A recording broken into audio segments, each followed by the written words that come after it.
Let me focus on an individual case here, and then maybe you can give me your opinion.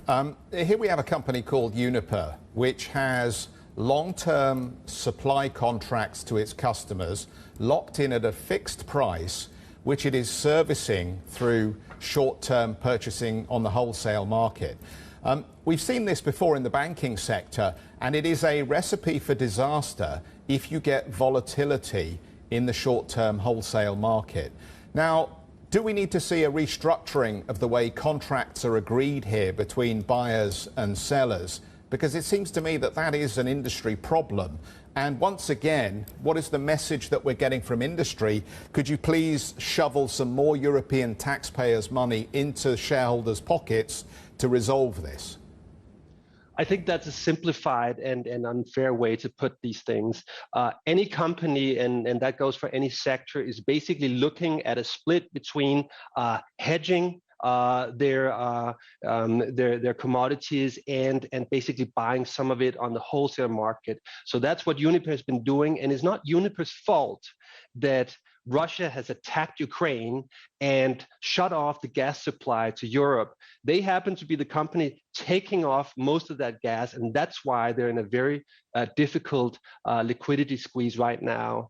The other thing that you're not sort of bringing into this story is the fact that the way the hedging markets have been set up in the wake of the financial crisis are extremely strict.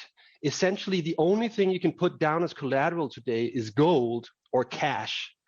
And it just goes without saying that there's no company, no sane company that has, billions and billions of euros lying around in cash or gold for that day where some crazy guy shuts off the entire energy supply to Europe and blackmails the entire continent.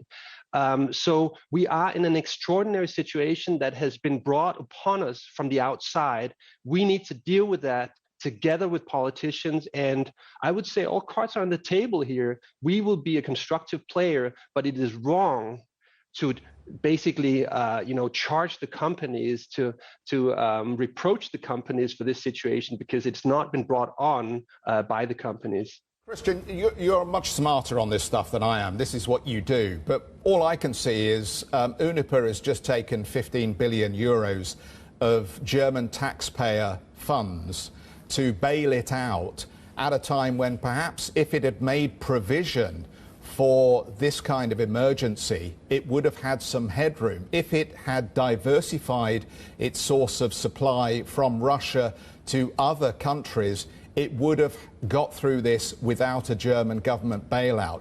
You're telling me I'm oversimplifying this. What I see is German taxpayers on the hook for poor managerial risk management. Well, I think we're forgetting one big player in this, and that's governments. Governments are, at the end of the day, responsible for the diversification of the energy system. It's not like Uniper, with all its powers, could be drawing a big line to the U.S. and be getting their gas there without the permissions of the state to build an LNG terminal and so on and so forth.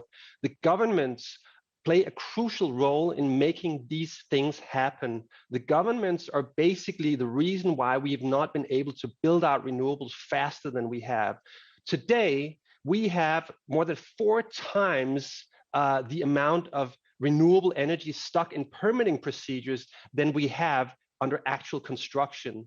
That's 90 gigawatts of capacity, or 6 times as much of all the offshore wind we have in Europe. Only if we start to get those permittings flowing much faster are we able to accelerate the transition. The companies are ready to do this. We're waiting for governments to basically remove the red tape so we can get going.